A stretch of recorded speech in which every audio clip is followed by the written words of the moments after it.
Hey everybody, this is Eric Carter Landine, the host and producer of True Consequences Podcast. True Consequences is a true crime and mystery podcast with stories based in New Mexico and the American Desert Southwest. I started this show to bring light to cases that need to be solved in my state. You see, my brother was murdered 33 years ago, and his murderer still walks free. So I cover cases with an empathetic lens, because I understand what it's like to seek justice for a family member. I hope you'll give True Consequences a chance. You can find me wherever you listen to podcasts. Parenting vs. Podcast is a proud member of the Bareilles Podcasters Guild.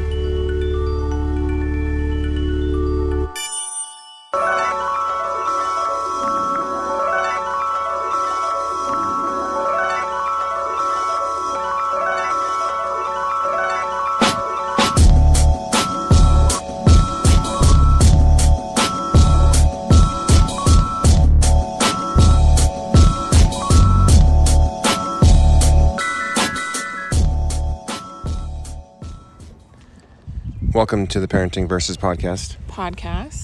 Another park edition. We go to a lot of parks, guys. This one is, I think it's called Essex Park. Yeah. So it's not as fancy as it might sound. No. But it is nice. We are in southeast Portland. Really pretty park, though. The parks in Portland are fantastic. It has a baseball field, and it has murals and big trees and flowers. So I think we're doing pretty good. Yeah. We're doing all right. So, yeah. Kind of a low-key day. We're going to go to the zoo for the first time here in Portland in a while. I have not been to the Oregon Zoo since I was 16, so I'm sure it's changed loads. Mm-hmm. I'm excited, too. Like, as an adult, I'm kind of excited. Me too. In Albuquerque, we had the Zoo Pass, which if you're an Albuquerque resident and you have kids, or if you don't have kids... Worth it. Totally worth it. It's like $120, I think, $150, something like that. And you get passes, you get access to the zoo, the aquarium, the botanical gardens, and for some reason, Tingley Beach. Yeah, that's kind of weird. I think it's just owned by the same people. So they're like, well, I'll just throw it in as a bonus. Same people, those guys. You can go to Tingley Beach anyway. I guess we'll let you. Yeah, and Tingley Beach does not sound like what it says. There's not a beach. Yeah, it's not a beach. It used to be a beach. Really? The history, yes. Short history lesson. Yes, tell me. Okay, it was named after Mayor Tingley. Mm-hmm. And his wife... He was a mayor in the 30s, I think, right? Yes, and his wife, Carrie Tingley, is the one that built built all the hospitals. They were big philanthropists. Wow. So, yeah. I didn't know that. Come on. You know. Come on. Okay. So, he and his wife, the mayor and the Mrs. Mayor, the she mayor... of Albuquerque, they put a lot of money into parks and rec and public funding of buildings and use and things like that. Mm-hmm. So that's why you have the Carrie Tingley Hospital and the Carrie Tingley Foundation, because she did that. And then Mayor Tingley, they built Tingley Beach to be like a watery oasis for the people of Albuquerque in the summer. And used to have water slides, like little tiny, like the old school ones. Neat. And like a beach, and people would swim there. And it was actually a beach at one point. Neat. But now it's not. Didn't know that. Now it's like 4 fishing ponds, which it's still nice. There's like, they have little raft things that you can go paddle on, but it's like 4 really... boats? Yeah, those things. But it's, not the same. Yeah. As the good old days, like we were there. Right. Come on. Get out of here. Come on. Mayor Tingley, though, he's part of the reason why there's so many Chinese elms all over the city. And here comes the downfall. I don't think that's of the Tingley dynasty. I think he wanted to make the city more beautiful, more tree filled, shady, lustrous with foliage. So they planted those Chinese elms all over the place. Little did they know the Chinese elms are going to start planting themselves. Mm-hmm. That's not the tree of heaven. Those ones are worse, I think. But the Chinese elms, they wreak havoc on your pipes. But anyways. So now you know. Yeah. And knowing is half the battle. Yeah. So speaking of Albuquerque, should we let the cat out of the bag? I think it's been let out. Oh, it's already been let out. Okay. That was a reference from a really terrible 90s movie. Okay. Bring It On. Oh, it's already been brought in. You don't remember that? No. Okay. We will let you know right after this break. We'll be back.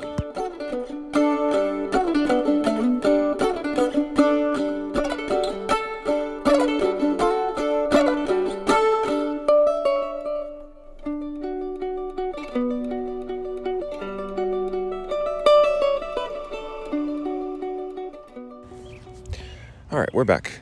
So, yeah, we are moving back to Albuquerque. So go ahead and say it now, because I know you're all going to say, oh, the land of entrancment. Yeah. No, like... Also, shut the hell up. Really. Like, for real. But, I mean, Albuquerque has a pool, especially if you are from there. A pool, not a pool. Pool? Many pools, but also a pool. That's my Albuquerque accent coming. Pool. I don't know, whatever. Anyways, we're heading back. My work had an opportunity for me to head back to Albuquerque, so I took it. And can I just say it? Can I say it? Say what? I might have to edit this out. What? Nothing. Never mind. I won't say it. They're offering a nice incentive for us to move back, so it's not totally like. And also, we were going crazy here, so. Yeah. So here's the thing, and I feel like I need to clear this up because I know a lot of people have questions, and they're like, "Oh, yeah, that's just how it goes." But the thing is, you guys, after living here for a little while, and then, you know, like thinking about what you have in New Mexico, it's pretty good. New Mexico's not a bad place. It's actually a very beautiful place. And I think it's hard when you're there sometimes to not get caught up in that attitude of like forgetting the good things that you have. You know, there's a lot of people that are, you know, they say, oh, the land of entrapment, once you go, you're never gonna leave. And like, while that may be true for some people, I think it's more about your attitude and like what you're looking for. I miss having our families close. I completely underestimated, like we were talking about on the last episode, like having childcare and having like a moment like to myself with my spouse to be able to like do something. Mm-hmm.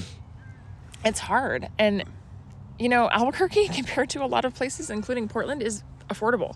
And it's not going to stay like that forever. Given what we've been hearing and seeing with like the market, it's climbing. And so we figure like, if we're going to go back and settle somewhere, like it better be soon. Mm-hmm. Yeah. I'm not sad about it. And that's the thing. I don't want people to think like, oh, like we moved to Portland and we failed and we came back. Because that's not what happened. Like we are choosing to go back. We were given the choice and the opportunity, and we talked about it and we weighed it and we decided, yeah, okay, like let's go back. Mm-hmm. So at the same time, I'm really grateful to have the opportunity to be here. Yes, what's up? Nothing. Our son is like popping up. Oh, there. You're like he's popping up like a gopher, and then you're like, he's like you're very distracted. Like, so what was I saying? See, the crows are even mad at you. Just kidding. I'm very grateful. Like we were able to be here in Portland to get the opportunity to like experience a long winter with a long winter. Like it was a long winter because it's COVID. Mm-hmm. We're super lonely. Our kids are super lonely. It's dark and the sun goes down. The crows are starting to hang out above us. Don't mm-hmm. poop on us. He's like attacking a squirrel. That's weird. Maybe he's rabid. Maybe.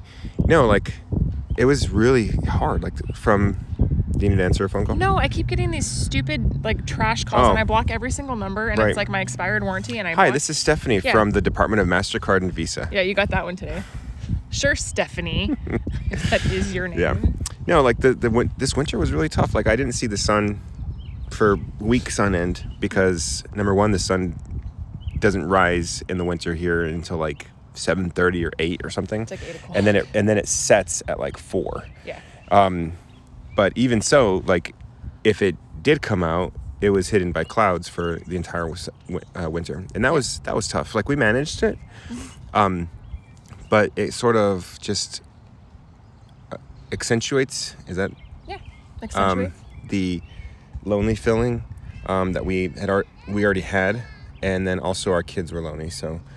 Yeah, I think it's just been hard in a lot of respects, and we've also grown and learned a lot too. So it's not a bad thing. It's not by any means a failure. And I think that's the thing that I keep, I have to say it out loud because I think a lot of people feel like if they go somewhere and they end up back in New Mexico or they choose to come back to New Mexico, somehow there's like this preconceived idea that you've failed somehow. Or but what I'm saying is like, I'm grateful. Yeah. Like I am sitting in this park. I'm in Portland right now. Like I haven't left yet. We're going to the Portland Zoo today. Yeah. It's beautiful weather. Like, it's really nice weather right now.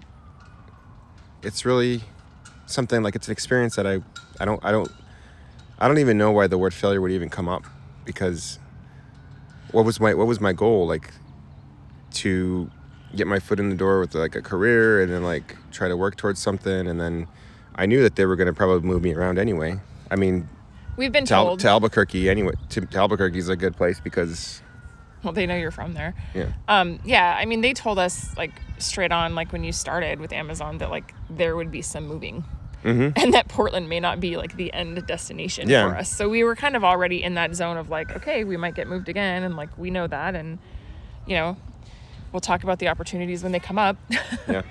Yeah. So I guess we just didn't think it was going to be as soon as it was, but right.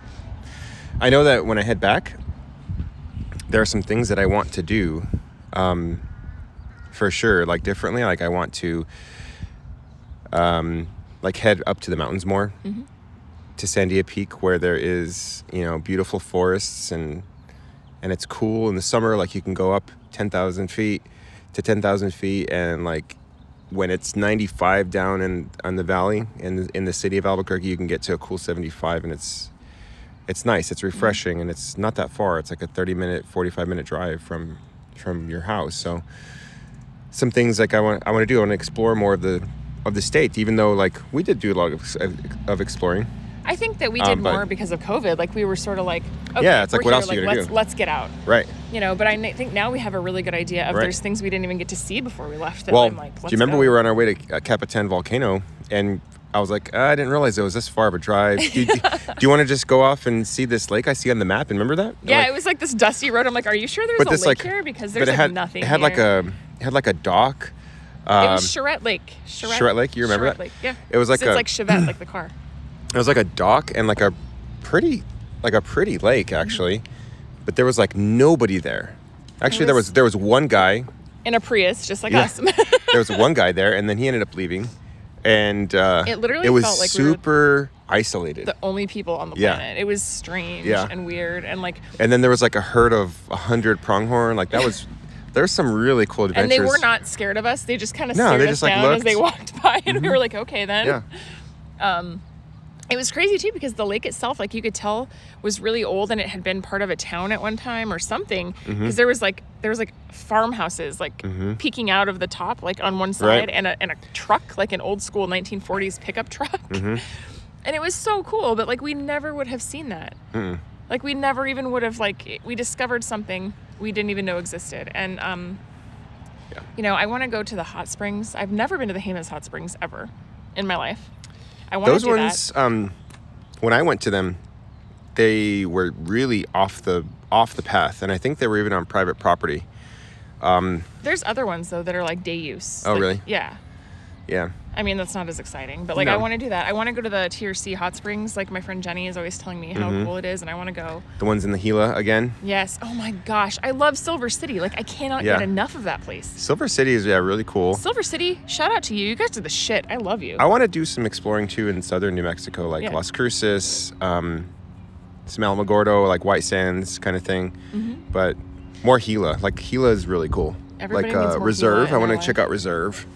Yeah. You know, it was cool is Lorenzo and I, at one point, we took our kids through one of our adventures. We went to Fort Stanton. Do you remember that? Oh, on our way home from Rio Doso? Yeah, and it was all of us, like, and it was totally empty. Like, it was just us and our kids walking around. But it's this, like, army fort that was built, like, pretty big complex, like, really nice complex. And there was, like, a couple of federal employees there. Yeah. And, like, really, like, surprised that anybody showed up that day. Well, they gave us, like, the full history, like, we got like nobody was there. We got like a private tour. Like, it was really cool. Well, you know what's crazy is they have a new PR person, and I had tagged them in one of our old pictures when we went. Yeah. And they took it and they used it for part of their PR on their Instagram, and I was like, oh my gosh, that's my kid, and that's like a long time ago, but cool. Yeah. I'm glad you could find a picture to use. Right. I also want to go to Roswell, and I want to go to the Alien Festival. I say that all the time, but it's true. It's nerdy. It's just one of those things I feel like being in New Mexico you have to do. Like, because even if you're not from New Mexico and you're like a science person or like sci-fi, not science, sci-fi person, like, people are always like, oh, have you been to that? That looks really cool. And I'm like, yeah. I want to go. Yeah. Kids are moaning and they have sticks. Yeah, Roswell's not my favorite. It's really hot, and there's, like, I don't know. We went there once. Oh, they're cleaning the porta potties. That's what that smell is. Yeah, that's... it's over there. lovely. It was such a pleasant day. Now it just smells like shit. That is not good. We picked the one day to come to the park where they're cleaning the porta. I mean, I guess they're cleaning them. That's good. That's really good news. Good. So, anyways, exploration, changes. I'm excited and really nervous all at once. I got to spend a couple of months in Spokane, Washington, which is going to be interesting. Yes, it does. They're cleaning the porta potties. So, yeah, it'll be an interesting couple of months, right? Yeah.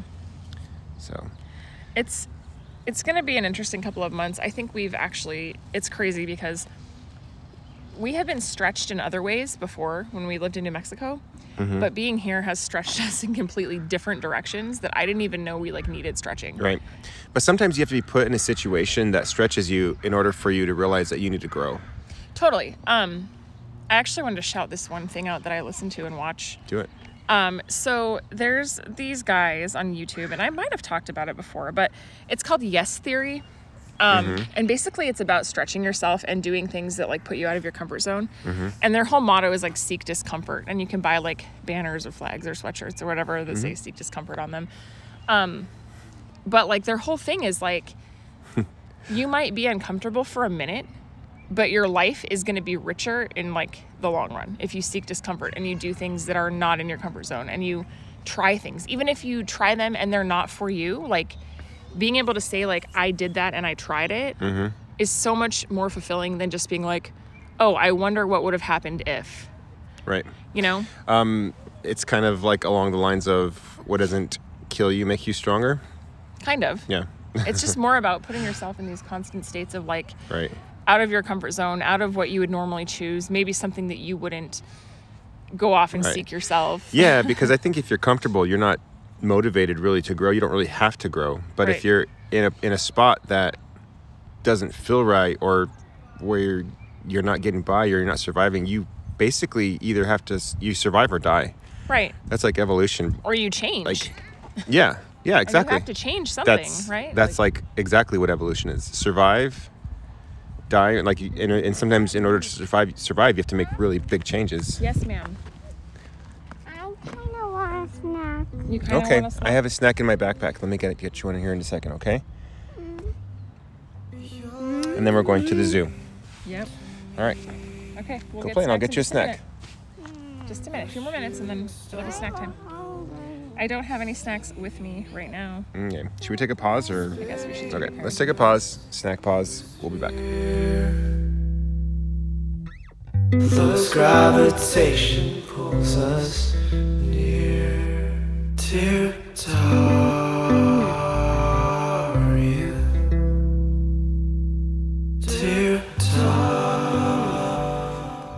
Okay, we're back. Fast forward. Fast forward a few days. I don't know when we last recorded that last bit in the first part of this podcast, but we were at a park. I think Essex Park. I think it was a week ago, actually. You're right. On It was a week ago because And it's Thursday today. I had my chiropractic appointment. Because you're an old bitch. Right. Now we're at the beach. Right. And I apologize for any wind noise. It's a little windy here. Yeah, we're at Rockaway Beach in... If we want to paint the podcast picture, we're not on the beach. The name of the town is called Rockaway Beach, right? Mm-hmm. It was named after Rockaway Beach, New York. Yeah, there's a lot of different towns and cities in Oregon that were named after Northeast places. Well, you have the Oregon Trail and people immigrating. Like Portland, of course. Mm-hmm. Maine. Yeah. Flip of a coin. Right. Yeah. So anyways, we're at Rockaway Beach at a beach house that belongs to your aunt. Mm-hmm. And it's a wonderful place that we've had a fantastic opportunity just to get to know. It's got an intimate little house. It's been in my bio dad's family since the 70s, and so it's a family house, and it's at Rockaway Beach, and it's a block away from the coast, which is great. It's old school. It was built in 1906, 1909 maybe. So it's a really old house. Yeah. But it's a perfect little like beach cottage. If you know what like a Pacific Northwest, like Oregon coast beach cottage looks like, that's where we're at right now. So. Nothing fancy, but that's kind of our speed.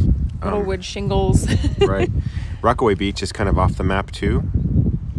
It's not your Cannon or Seaside.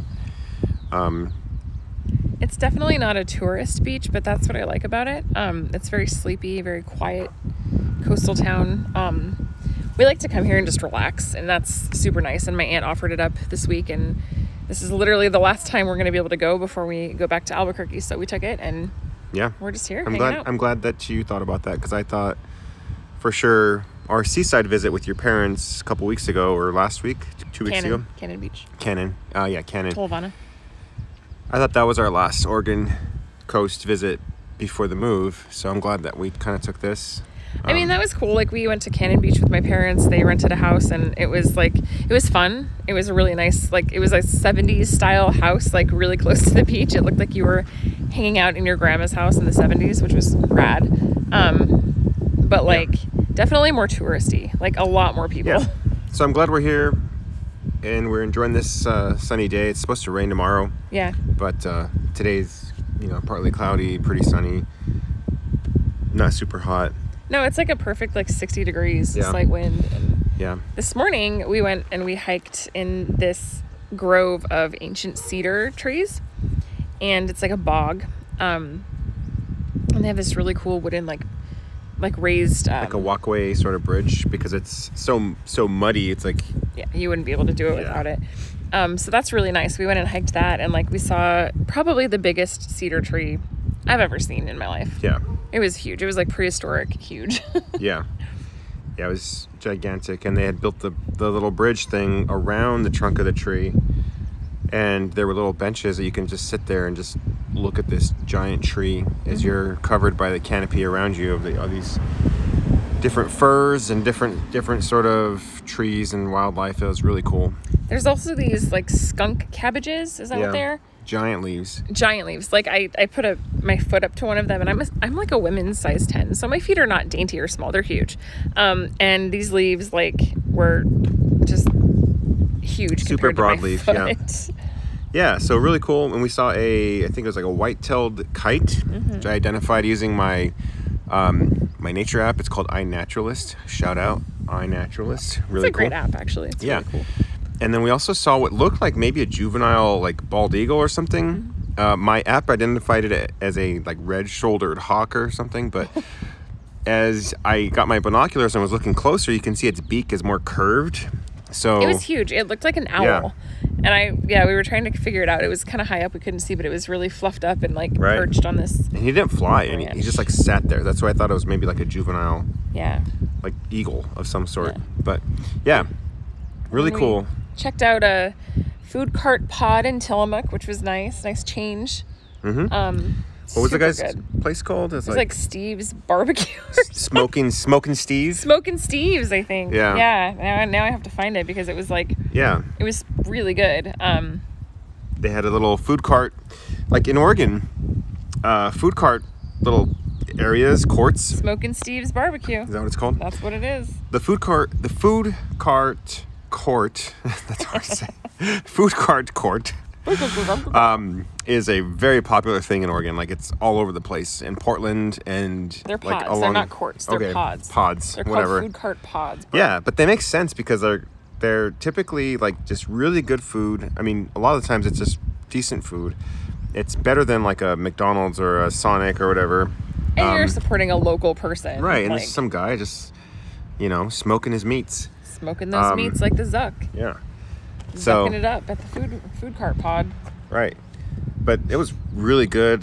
Pulled pork sandwich, and I ordered a large thing of fries. I didn't realize it was going to be like humongous. They were amazing. Had a Bowie IPA. So it was really kind of just Bowie. Bowie, boy. Yeah, boy. We should do the commercials for Bowie beer. We should not. It'll just be me and you cheersing, and be like, yeah, boy. They'd be like, please stop. We're not even paying you. Whoever keeps sending us these terrible commercials, stop it. Yeah, never mind. Not a sponsor. So, not a sponsor, but shout out, Yeah. Bowie Beer. Bowie, boy. Bowie. Yeah, but it was a really great day, and I'm just sort of reflecting on like our time in Oregon, and I think kind of for me, I don't know about you, but the move back has been really bittersweet. But for me right now, I'm just like, enjoy now, because right now you live in Oregon. You've wanted to live in Oregon for a long time, and right now I live in Oregon, and Oregon is a beautiful place that has its problems that are stacked up just like any other place, but Oregon has just a very, very, very unique magic to it that I haven't been able to see visiting, but I'm experiencing just starting to live here. And Yeah. I'm starting to see more of that as I'm becoming more familiar with a lot of places. We've been here 4 months. November. So December, January, February, March, April, May. 6 months. 6 months. Wow. So half a year we've been here, and I'm starting to get to this point where I'm like starting to become a lot more familiar with places. Even just like navigating streets and stuff. I will, by muscle memory, enter the address with my GPS, and as I'm going, I'm like, I know where I'm going. Like, I don't need to do this anymore. Yeah, So, I had a moment like that the other day where it was like I was trying to figure out something, and then I caught myself just driving there anyway. Like, I already knew where I was going, and I didn't have to think about it. yeah. And that's a nice feeling when you become familiar with a place, and you're like, oh, I don't have to think about this. Like, I don't have to think about where I'm driving. I actually, like, my brain already knows, and I don't have to consciously like pay attention to a map, you know? Right. Yeah. That's how you know you're part of the community now. You don't have to do GPS, I guess. I don't know. But, it is what it is, and I'm enjoying the now. I'm excited for what's next. And this beach house has been a really important part of our sanity as we've been here, and as we've been adjusting, and as we've kind of been clawing through our week, with everything being new, adjusting to weather, adjusting to a house, adjusting to no help.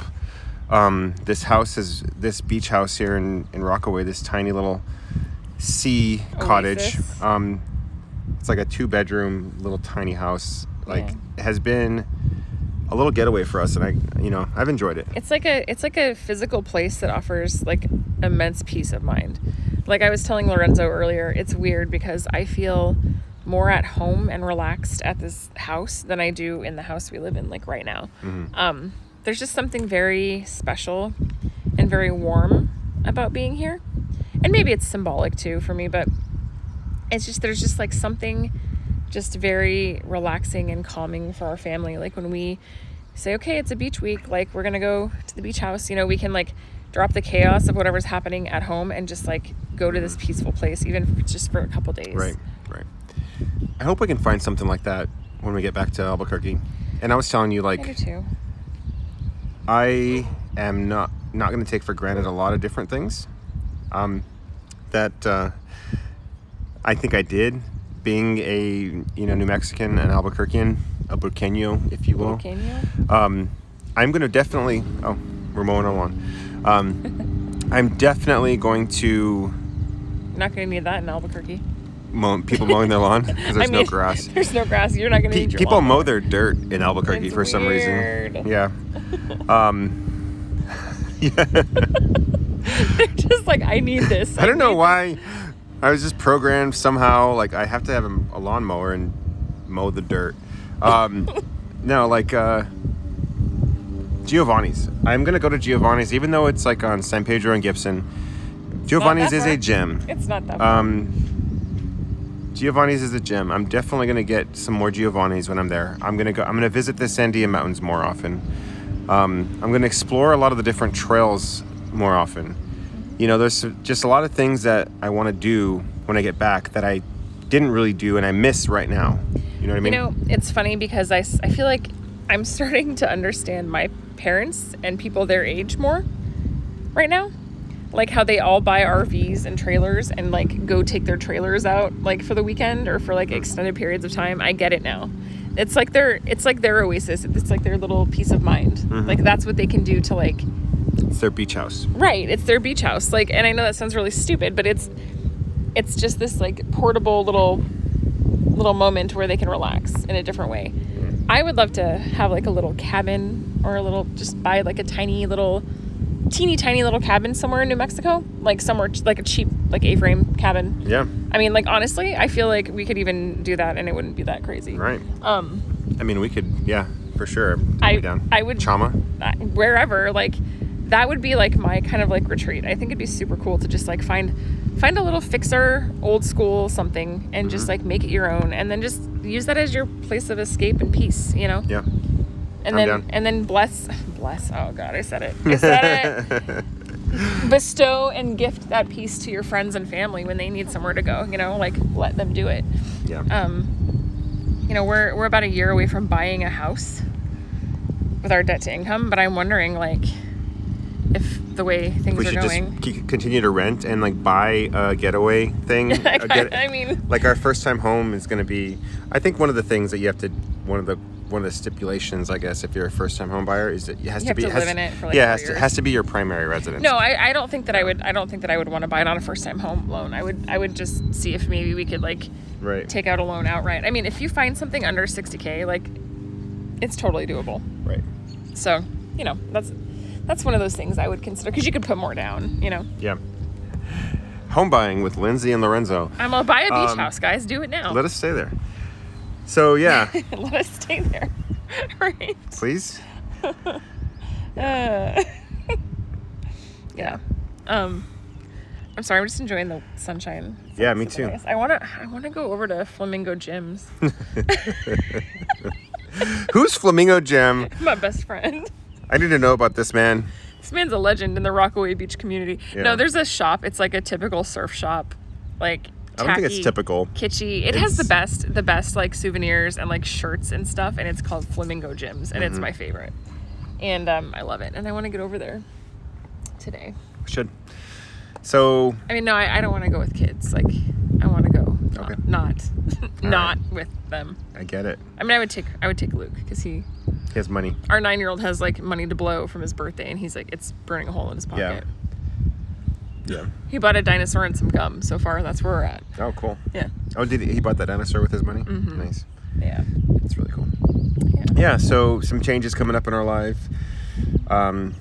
Enjoying every second that we have left in Oregon. I'm happy about it. Moving back to Albuquerque, but before then I have some time in Spokane, Washington, which is going to be interesting. I think I'm going to record more of my Curious Lorenzo podcasts, just because I don't know what I'm going to do with myself. You're going to have like 5 seasons. Like I'm just going to record way into the future. My buddy Sean wants to record an episode with me when I get back to Albuquerque, and I'm like, I'm totally down. Oh, nice. Yeah, he wants to do one on board games. Oh, okay. So talking about like the history of Monopoly, or like just different board games and like how it goes back. So Sean Friend would be a good one to talk about board games with. That guy makes board games. He makes board games. He enjoys board games. I feel like Dave makes board games. Oh, really? Dave, if you are hearing this, can you just text me and let me know if you make board games? Right now. We're live. I feel like you do, or like I saw something about you and board games at one point. So Dave, hit me up. He's like, I like board games. I need to know. Yeah. So, yeah, that'll be fun. Do a couple of podcast episodes with Sean. I want to do a Curious Lorenzo podcast about gravity, because I want to know more about gravity. It's a mysterious force, and I want to know more about it. So maybe love and gravity are the same thing. You never know. That's like a John Mayer song, isn't it? I have no idea. I hate John Mayer so much. Your body is a wonderland. Really, John Mayer? He wants to run through the halls of his high school. Because that's probably when you peaked, bro. Like, I'm just gonna say it now. Like, hey, you know what? He's actually a really good guitarist. He's also a really huge tool. So okay, well, I mean maybe, but definitely. He was on the Dave Chappelle show, and he made fun of himself. So props to that. I guess. Like, I like it when people make fun of themselves before anybody else has a chance to make fun of them. You know what I mean? He did it after he was called an a-hole by like a bunch of different people. Oh, is he an a-hole? Yeah. Oh, okay. That's what I hear. Okay. I mean, I don't know the guy. John Mayer, you're an asshole. You don't know him. I mean, I feel like I do. Yeah. Maybe he should make a better song, like a self-loathing song. Okay. That's not cute. It's not cute. It's not like Nerd Boy sexy. It's like I really suck. We should start calling him Flamingo John. Flamingo John. What if he's here? What if he's in Rockaway Beach? Come at me, bro. He comes with his guitar. He's like, I heard you guys talking about me. Heard you guys talking smack about my music. He's like playing a little ditty on his guitar as he comes rolling up. I'll meet you behind Flamingo Jim's. Bring your guitar. Right. We're gonna have it out. Right. Oh my Yeah. gosh. Yeah. So, So yeah, fun times. John Mayer sucks, and moving on. And moving on. I like John Mayer, actually. I do. I don't like that I'm at sorry. all. I do. There's a lot of stuff that I like. I am ashamed You should be. of you. So No, you should be. I'm ashamed of you. I have learned that a lot of my tastes are maybe not you know, I don't get any cred. It's not gonna get me street cred, right? What? Wait, like if people like Jay-Z, they get street cred or what? I mean, like, no. what kind of music gives So- you street cred?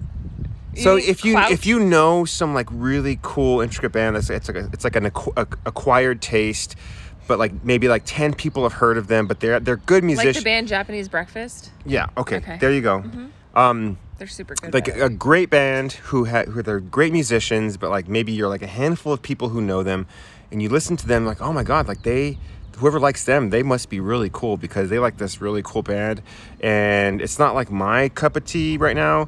Maybe after like I listen to their album like 10 more times, 15 more fans times, of I'm the gonna Flaming really Lips. try to like this band.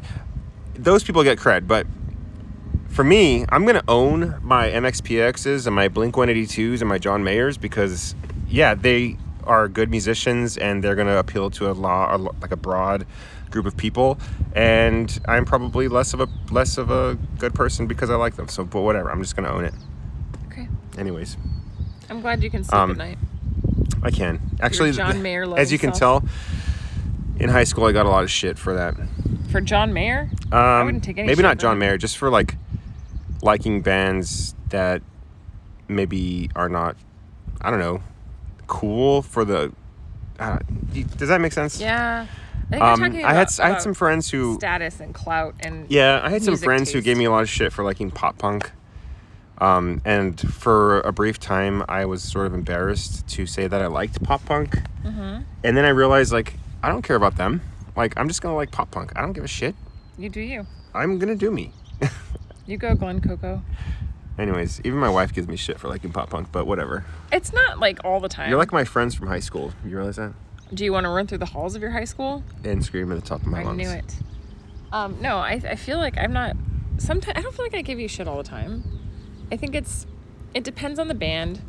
It also depends on like how long have we been listening to the same thing. Like sometimes in the car, it's like a little frustrating because it's like how many songs can I hear coming from whiny? You know what? Like I Hold on. I almost Hold on. never play Hold on. pop punk in Hold the on. in the car with you. How many songs can I hear coming from whiny, like overpubescent dudes who are like bitch whining while playing a guitar / crying / pathetically begging a woman to come back to them? I'm like, this is the reason she left, okay?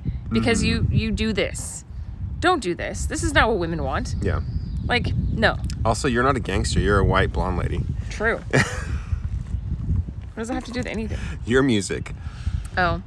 I don't claim to be gangster. I just like hip hop. I like I'm not hip-hop, like too. I don't like walk around like Do you know who I've been really tattooing gangster on my Do you know who knuckles. I've been really liking lately is Odyssey.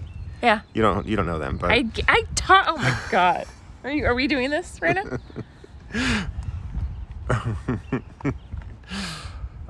yeah, good times. Anyways, what else is going on with you? How are you feeling? Dig deep. Deep. Yeah. I miss my coffee in the morning. Oh. I've had to give up caffeine. Do you want to talk about why? I'm on medication for ADHD. I think we talked about this. Mm-hmm. And I've been like adjusting to the medication, but it's really sensitive to certain things. Like I can't drink on it, which is fine because I can't drink anyway. Because I literally have an allergy to booze now, apparently. You feel like you're, first of all, like super duper drunk, and then you feel like you want to die and call 911. Yeah, no, seriously, it's really bad. And And actually, I had which is really mysterious to me, actually. Like me too. Did you see my liver when I was 21? Like, no, I've never seen your liver. I didn't know you when you were 21. True. And I wouldn't have Thank seen God. your liver. That's true. No, I used to drink a lot, and I don't know what happened. Like, maybe I'm just old, but there was just, like, at this one point, my body, like, for whatever reason, decided it hates alcohol. And every time, and I've tried wine, I've tried liquor, I've tried beer, I've tried different things, like seltzers. It doesn't matter what it is, I have a reaction to it, and it's like, it's really weird, because it'll be like, I'll drink something like simple, and it'll be very minimal, like a couple sips maybe, and I start feeling like crap, and it's the worst, because it's like I start to feel hot or maybe like itchy on my neck, and my eyes get puffy. Sometimes that's the reaction, and while that's annoying, that I can deal with, but other times it's like I get dizzy, I feel like the room is spinning, I start feeling nauseous and hot and sick, and then my heart rate goes up, and it's terrifying. And that happened when you and I were at oh my gosh, in Albuquerque, Sawmill, Yeah. I had a mojito. And before that, we went to a brewery, and I remember, like, we pulled over at the Bosque Charter School or whatever that is. Public, it has a private school. Bosque what school, whatever it is. Yeah. Montani, doesn't matter. Doesn't matter. But you were, like, sitting under a cottonwood tree, just, like, ready to pass Like out. dry heaving and Yeah, like and I'm ready like- to die. And I'm like, what is going on? Like, It it seemed like weird. a next day sort of hangover, but, like, That's what it feels wasn't. like. No, but that's what it feels like. And it feels like I have been out drinking all night, and it just, like, I don't know what it is, but, like, for whatever reason, I can't do it. So I don't anymore, which is probably better for me anyway. There was a point where I missed drinking. I don't really miss it anymore. I think, like anything, when you have to give something up, you just kind of, you eventually just do it and you accept it. And that's where I'm at. Like, I don't miss it anymore. Like, I would like to sometimes just try certain things because it sounds good, but then I'm like, yeah, but we all know how that would end, you know? Right. And that's fine. I'm probably healthier for it, but Yeah. So no alcohol, no coffee. no alcohol. Caffeine can really affect it too. And it can throw it off too, because I have ADHD, and the way the medication works, it can actually, like, heighten the reaction of the caffeine, which is odd because people with ADHD typically have it has an opposite effect on them. But I guess because this medication is already regulating that, it amps the caffeine even more. So I can have, like, a little bit of coffee, like, not much, but it's not even worth, like, honestly doing because it like makes you feel like you're well, I made the mistake of having, like, coffee the first couple days, not realizing I couldn't have it until I read. And you had a reaction. And I had a crazy reaction, and it was like I had, like, a panic attack, and it was just terrifying. So Right.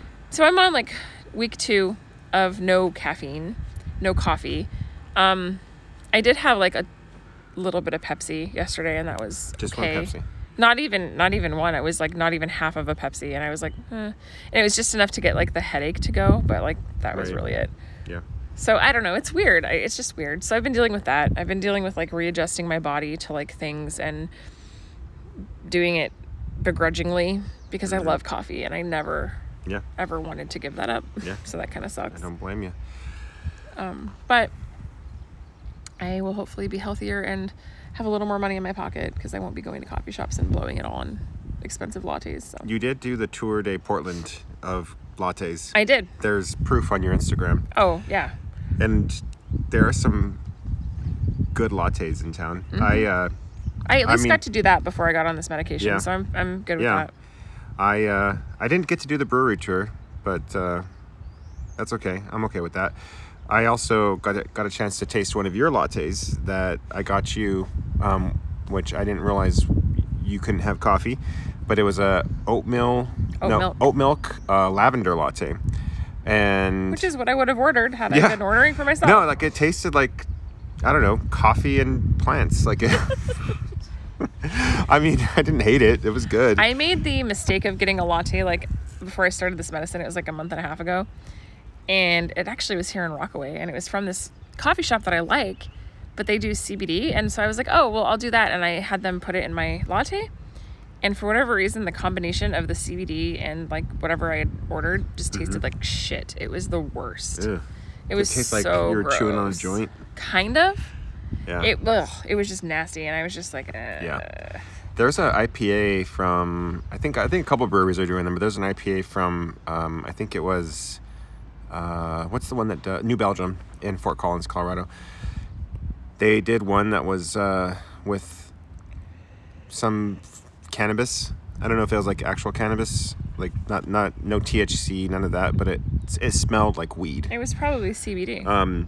It smelled like an IPA, but like with weed. Mm-hmm. And like skunky? It tasted all right. Like I drank it, and it was cool. But when you smell it, it just smelled like somebody's stash. Like, yeah. I don't know. Skunky. Yeah. Nah, I don't know. It's weird. The older I get and the more I start to realize this stuff, I'm like, I just have to take better care of my body, and like it's being forced on me now. And so it's forced me to sort of think about some other changes that I need to make just because I should. Yeah, we're aging, dude. We gotta take care of ourselves. Yeah, although the one good thing, I have to say this, the one good thing about this medication is it works with your impulses, and so like I have been eating less, not in a bad way. Yeah. It's just like you stop yourself. Like it's weird. I've never, like I was telling Lorenzo too, with now that I know that I have ADHD, and then being able to see the difference in how life is with this medication and what it was like without, I'm starting to realize a lot of the things in my life that were affected by ADHD that I didn't even realize. Right. You know, like I used to eat a lot of sugar as a kid, and that makes sense now because it boosts like dopamine in your brain. Right. And like people with ADHD, it's not that they love sugar, it's that the sugar is boosting the dopamine in their brain, which is what their brain needs. You sent me a lot of those videos and articles about ADHD, and they're really insightful. Like, can we pause real quick though? Yeah. Do you want anything to drink? I'll have a fizzy water because I'm a connoisseur now. Okay. So we will be right back.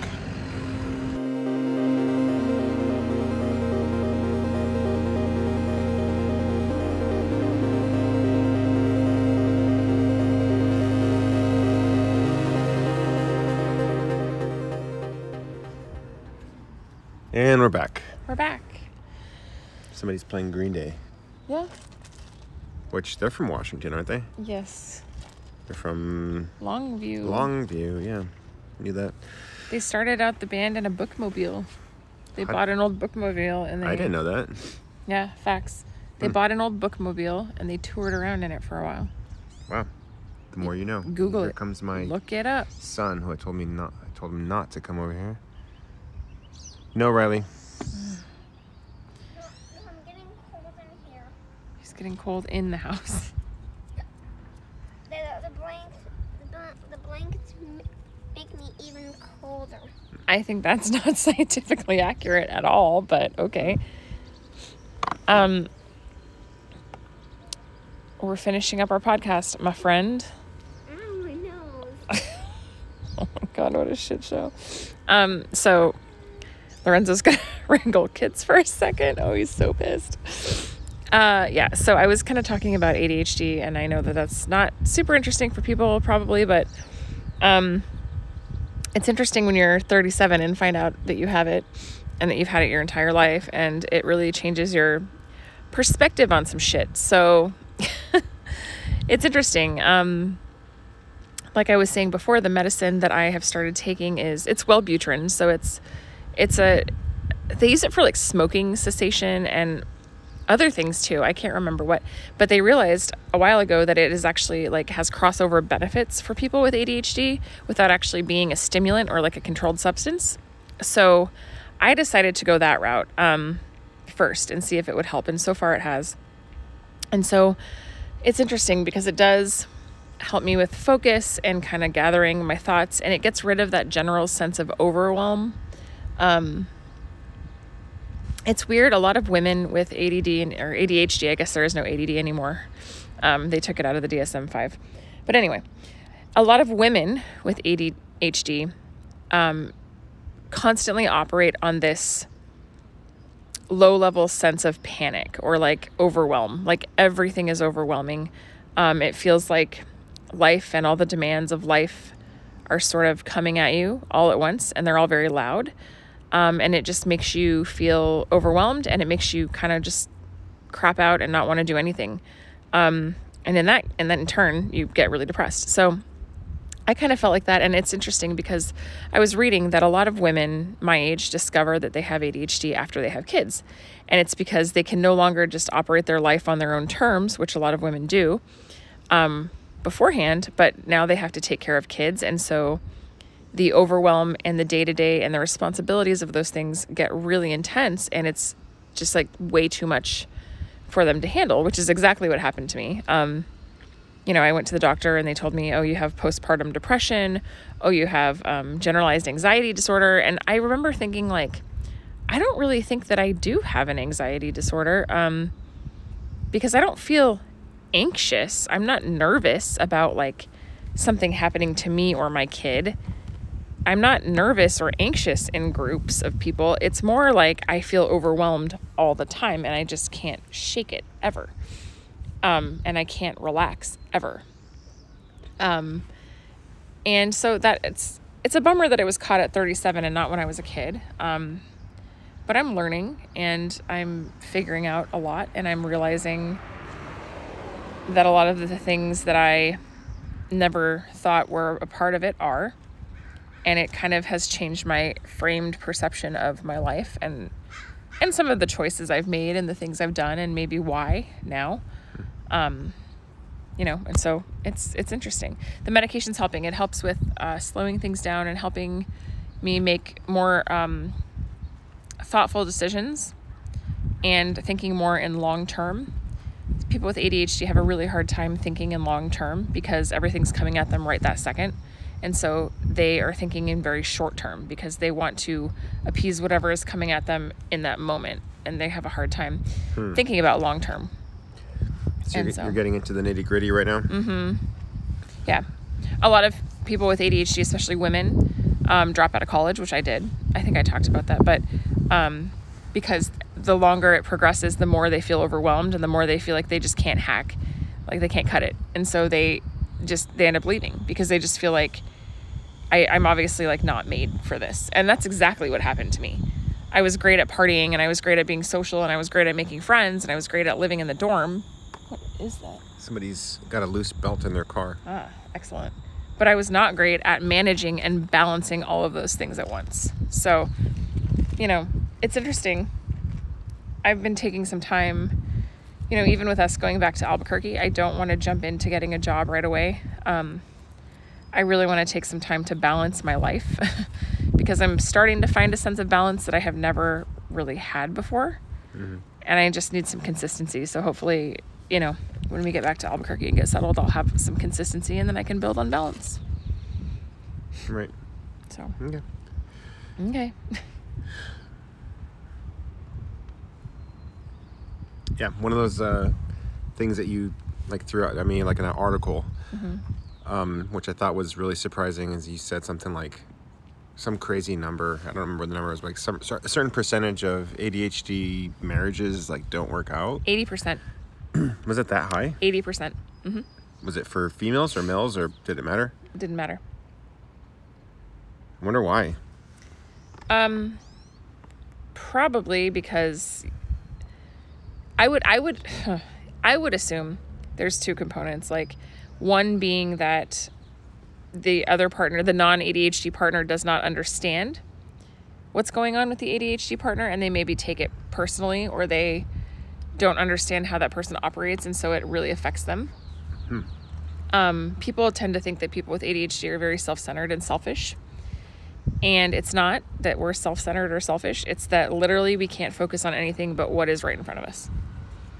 And it's not a slight on you. It's literally just hard to cut through all of the other stuff and think about other people's needs, because you're trying to dodge and badminton all of your own all the time. Yeah. It's like whack-a-mole. The other thing I would think is it's probably also people who have ADHD that are they're untreated.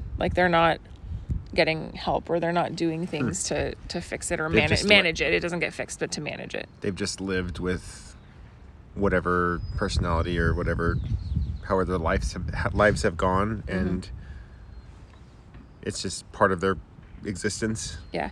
Well, and people with ADHD tend to get very bored very easily. So if you can think about, in a relationship setting, peace out. They might get really bored sometimes, and it might be hard for them to understand or to frame a long-term situation because I'm bored right now, or because I don't like this right now. So I'm going to make a drastic decision because, and people with ADHD feel feelings like 10 times stronger than average people. Like that's a statistic. It's not, I'm not like being dramatic. That's a real thing. Compound that for you as being a type 4 Enneagram. Yeah. So I'm like super emotional and super feeling all the damn time. And then, yeah. But yeah, it's true. And so I think, you have a fight, you have ADHD, you're going to feel that fight 10 times more, and you're going to take it like 10 times more intensely. And then you're going to act 10 times more intensely with how you respond to it. So it's hard. Yeah. It's not easy. You're trying. I see it though. Like you're really putting forth a lot of effort to like figure this out. This new information that you have, like the last 5 years has been a dump of just new information about who you are. No shit. And shout out to my new family that I have that is helping us with this beach house, because that's part of the information. Yeah. I mean, it's kind of like craziness, but like... Not new family, other family. Yeah. And you don't want to make people feel awkward too, like with family that you've known for a long time. Mm-hmm. When they ask you like, hey, what are you doing tonight? That's so awkward. Well, I don't know. I mean... I have to like...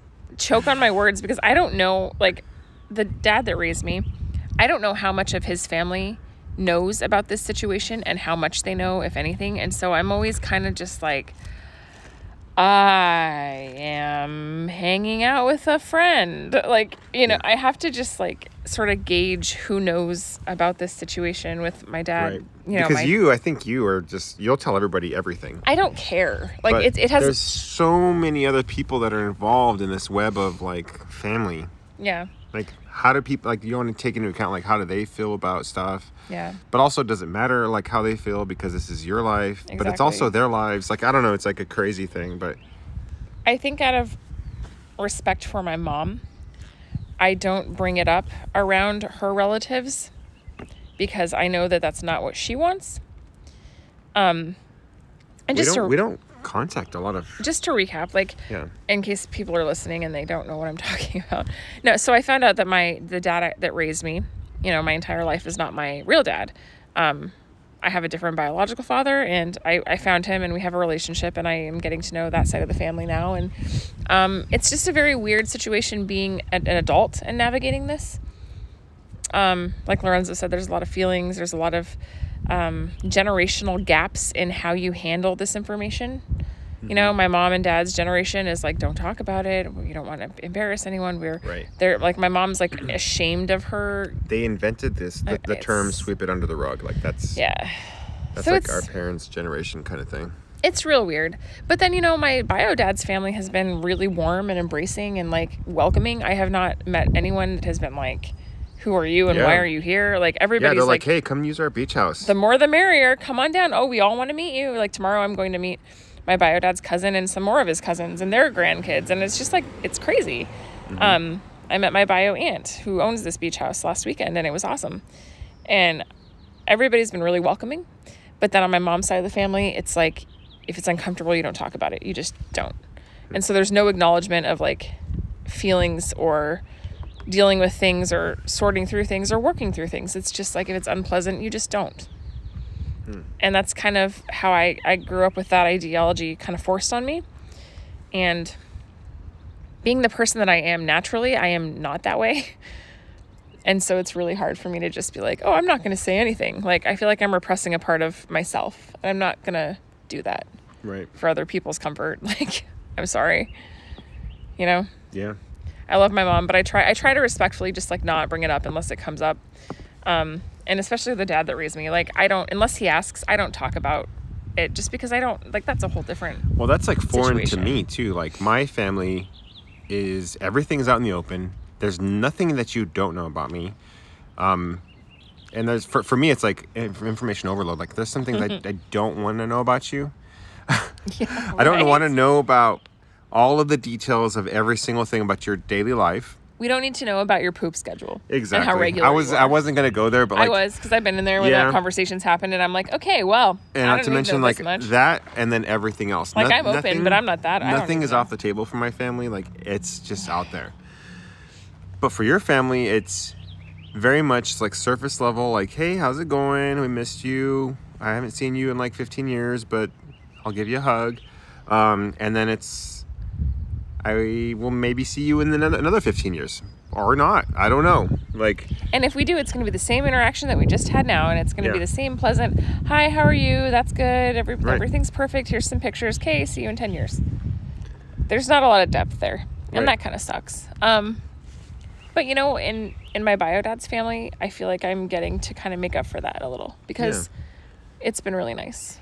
yeah. I hope that when we're in New Mexico, like, we can have some people who we've met out here in Oregon visit us. I know. think that'd be really cool. I would because love that. so many people like have like not a lot of a good picture. Like, they don't have a good idea of like what New They have Mexico no is. idea. They don't even, it's not even on there.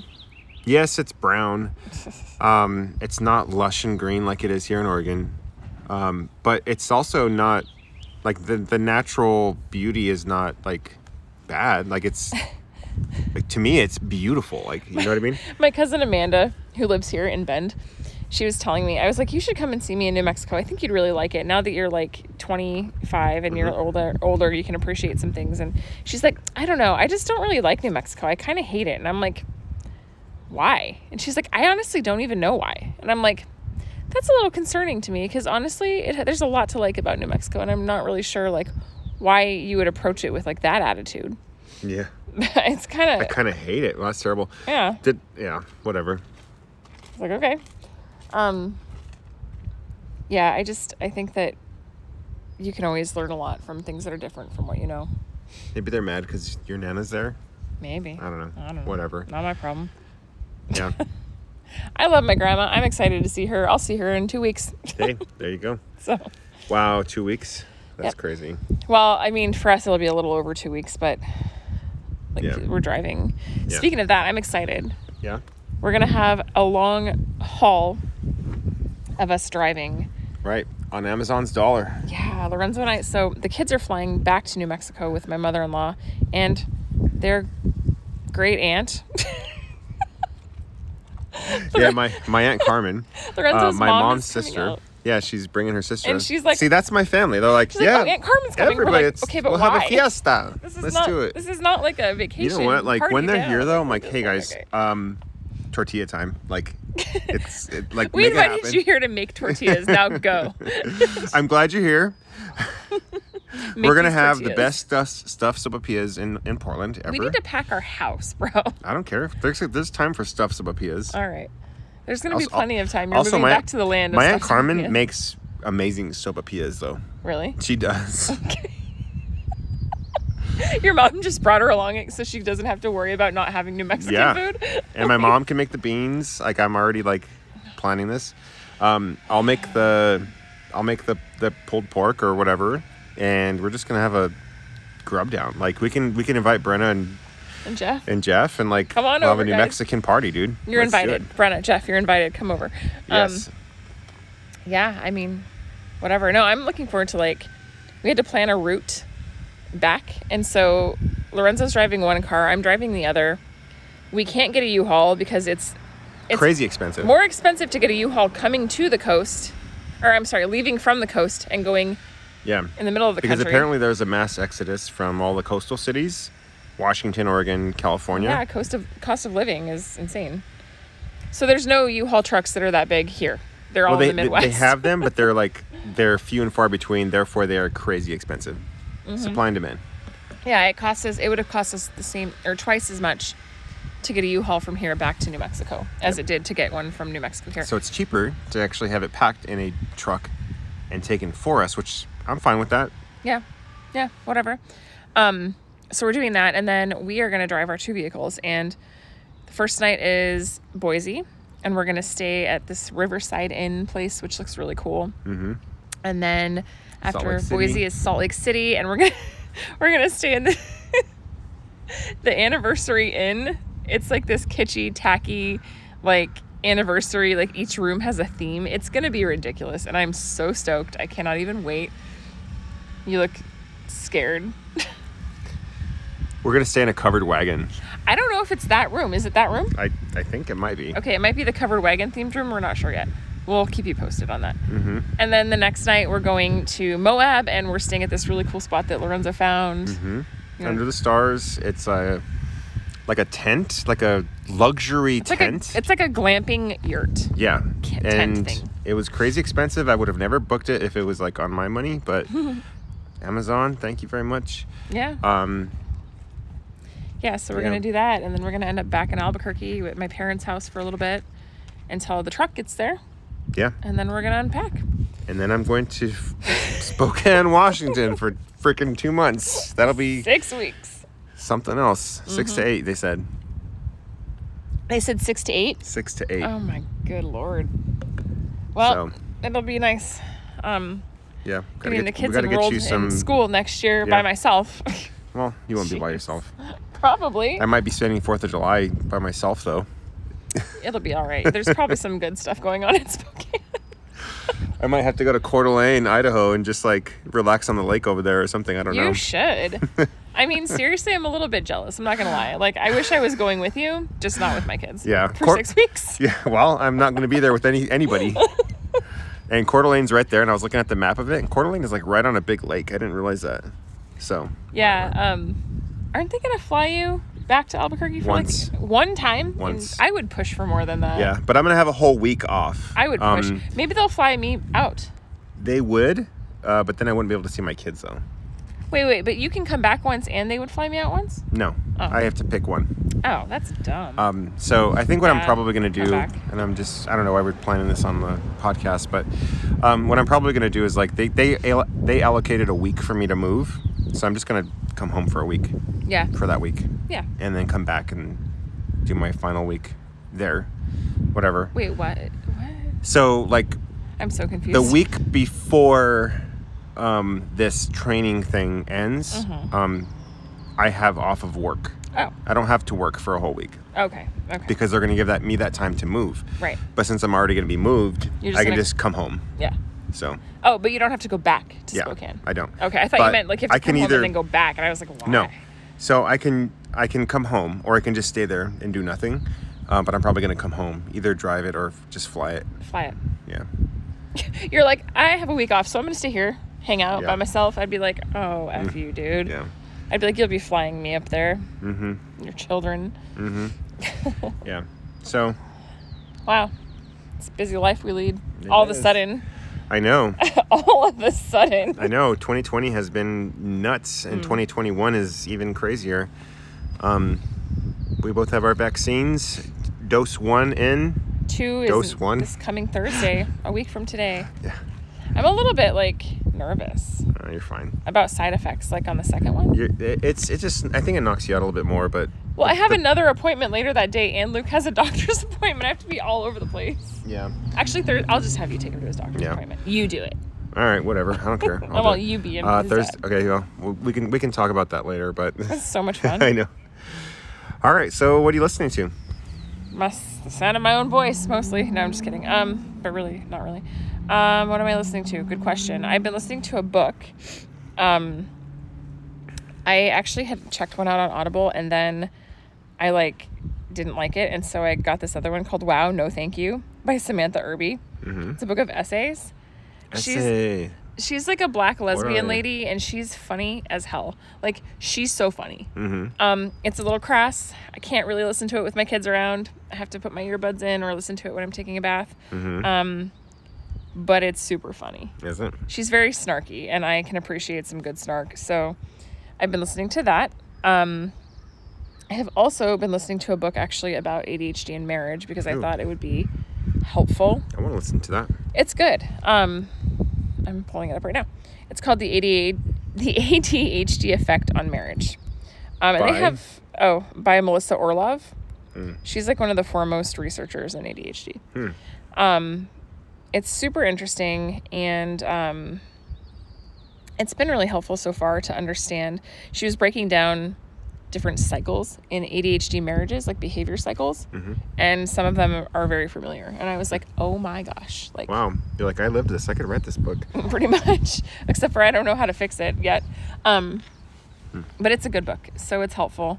As far as music goes, I've been listening to the band Japanese Breakfast, which I mentioned earlier a lot.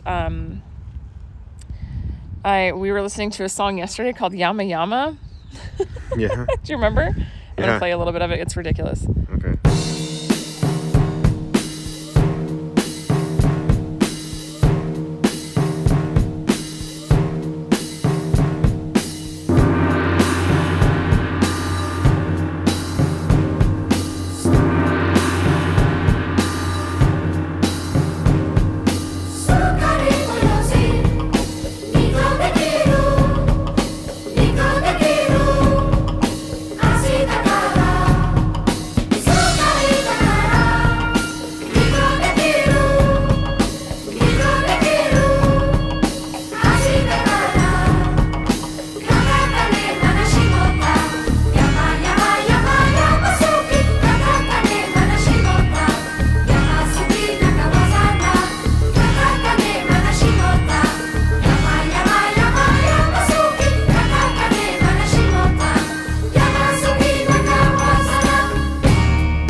I'm gonna try to cut that whole song in. So you should. It's great. I've also been listening to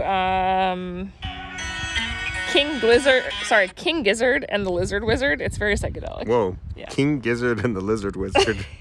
Yeah, it's a song called Honey. I'll play a little for you. It's good. Give it a second. We moved to Oregon and this is what happened.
Like the 60s, like tripping on some drugs, probably. Yeah, that's probably. And the last person, Lucy Daydream, and she did a rendition of Electric Feel by MGMT, which is really great. So I'm gonna throw that on here for you.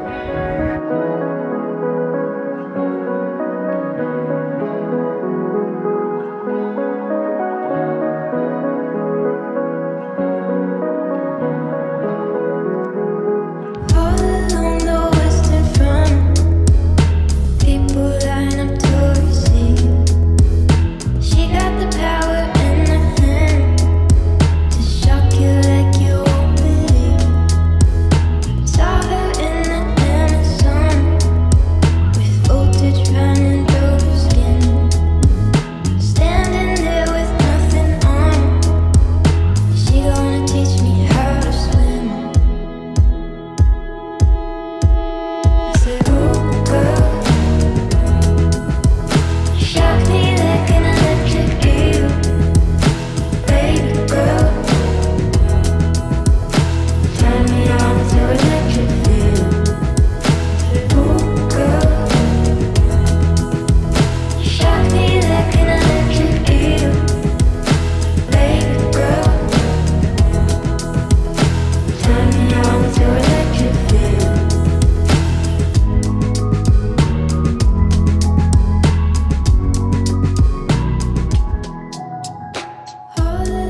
That's a song.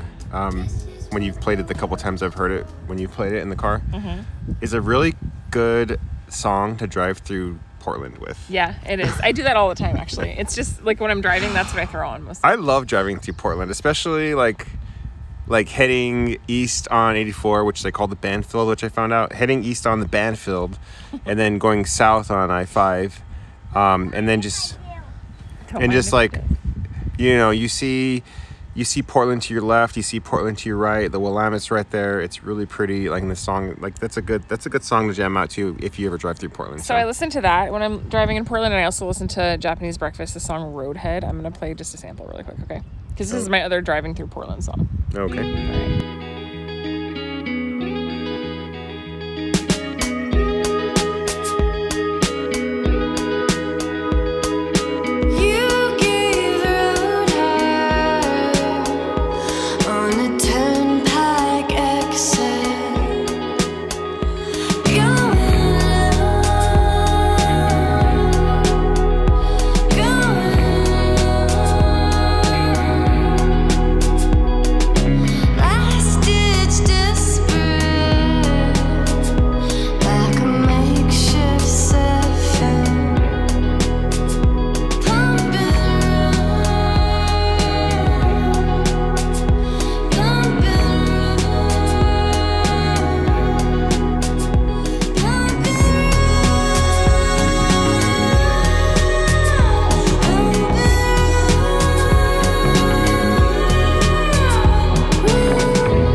So yeah, that's a very similar kind of feel. Cool. And we're going to link all those songs, and here comes a giant truck. Perfect timing. So yeah. I'm going to let him pass, then I'm going to ask you what you're listening to. Oh, he's from Portland. There he is. Oh, okay. He's going to the restaurant. Our kids are standing, looking at this truck backing in like awe. Like, what is happening?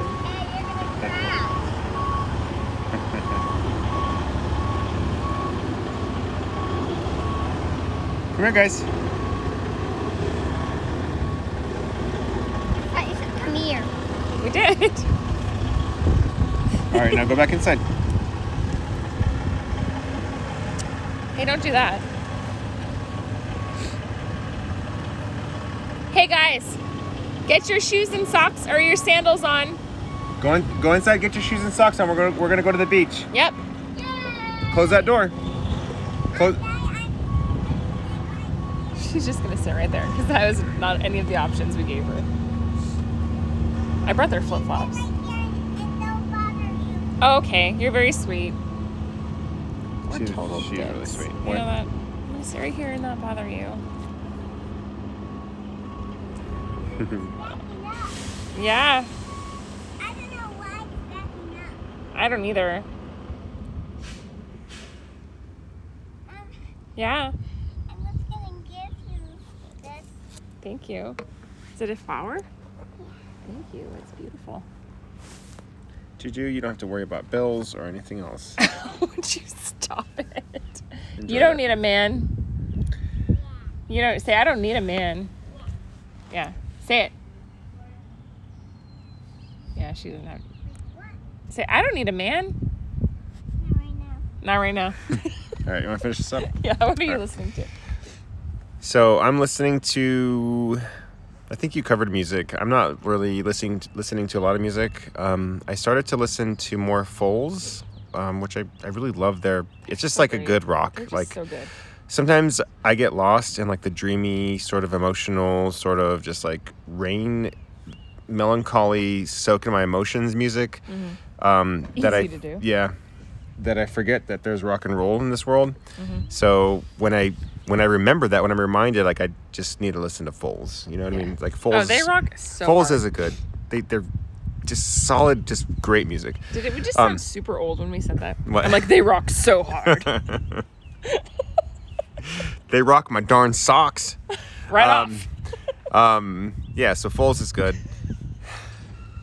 Yeah. Rock my darn socks. Don't look at me. I will not. I just finished that book. Can you pull up your Audible? I can It's try. like Flying to Mars or Mission to Mars or Something about something to Mars, yeah. Right Packing there. for Mars. Packing for Mars by Mary Roach. I finished it, and it was a really good book about just like all of the history and where we are now on preparing to get our asses to Mars. And it was very honest and went into details about a lot of the things you don't know about what happens in space, like how do you poop, how do you take a shower, like how do you train for like zero gravity, like all this other stuff. And like it was a really, really interesting read. And then I'm also reading I just started Dune by Frank Herbert, which is, it's a classic sci-fi. I'm really enjoying it so far. I'm just listening to it as I go to work.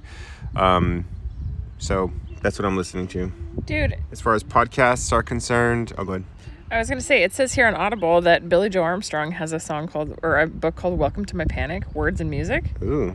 That's cool. Do they have any credits on Audible? It says included. Ooh, grab it. How do I even do that? I don't Just know. click it and then Audible. There you go. Well, I guess you can just play it.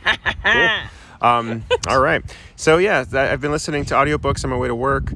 Foles music and podcasts. I've been listening to The Daily, New York Times, of course, my go-to.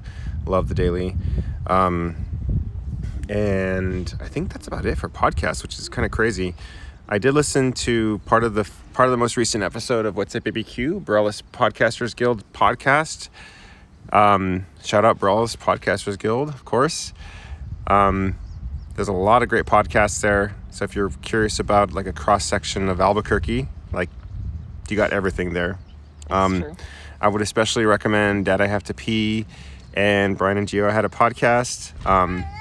They make me laugh, and I think they would make you laugh too. I want to recommend Curious Lorenzo, the podcast. Not a Burles Podcasters Guild podcast, but He's an independent podcaster, this guy. I also, if you like, I was going to say one thing. Can I just say one Say thing? it. Okay. If you like interesting stories about historical people, there's this one called Queens of the Mines. history stories about historical people. Yeah. It's called Queens of the Mines, and she basically tells true tales of gold rush women in the gold rush areas in California. Nice. Super interesting. So Nice. check it out. Awesome. Yeah, I have a lot of crime on here. Like, I look like a... Dude, like I liked watching those crime shows with you. Also shout out Bill and Ted's movie. I fell asleep twice, and I'm sorry. It wasn't because the movie was bad. It's just because I'm just so tired. But if you are an OG Bill and Ted fan like I am, it was actually really good. Like Bill and Ted have aged, but they have daughters who I remember you commented on like, oh, they're so like one-dimensional. I'm like, that's Bill and Ted. Like, I don't know. Bill and Ted, what is it called? Don't Stop the Music or Find the Music? Bill and Ted, oh my gosh. Face the Music. Face the Music. We watched that. And then I watched 20 minutes of the new Nick Cage, like, it was weird so movie. bad. Like Willy Land, Willy World, Willy... I wanted to stay awake. I really did. I didn't finish it. I literally turned it off and I was like, I can't take any more of this. Yeah. Like, it was so bad. It was like Chuck E. Cheese things came alive and he was like cleaning the And Chuck E. Cheese. But mercilessly murdering Chuck E. Cheese robots. yeah, it was... But did he ever say anything? No, I read reviews of that movie because I was like, I just like Googled like why Nick Cage, like bad movies, and that came up and someone was like, no, he's in a lot of debt, like personal debt, and he's basically just taking any job that is offered because he's paying off debt. And I was like, well, that's apparent. He doesn't say anything in that movie, I guess. Like a single word? No. Okay. So I don't know. All right. He's paying off debt with terrible movies. Hey, there you go, Nick I mean, Cage. at least he's a working man. I think he was like in a Christian movie too once. He's probably in a lot of movies because he has to pay off his debt, and he's like, Didn't Raising Arizona like pay his bills? I don't know. I mean, I think he probably squandered it. Yeah. I mean, I don't know. Nick Cage, I don't know you, but like, bro, have some Get it together, Nick Cage. Face the, if Keanu Reeves can make a comeback, like I think he probably Keanu Reeves never went away. He's always been like. I'm like baffled, like how he could go from like John Wick to like Bill and Ted Face the Music. Yeah, he definitely like he couldn't shake the John Wick voice though. No. Like Bill and Ted voice and John Wick voice are two different voices, and they're two different voices. Anyways, okay. All right, our kids want to go to the beach, so we're gonna stop. All right, and it's been fun. We'll talk to you in the next one. Bye bye. Oh, guys.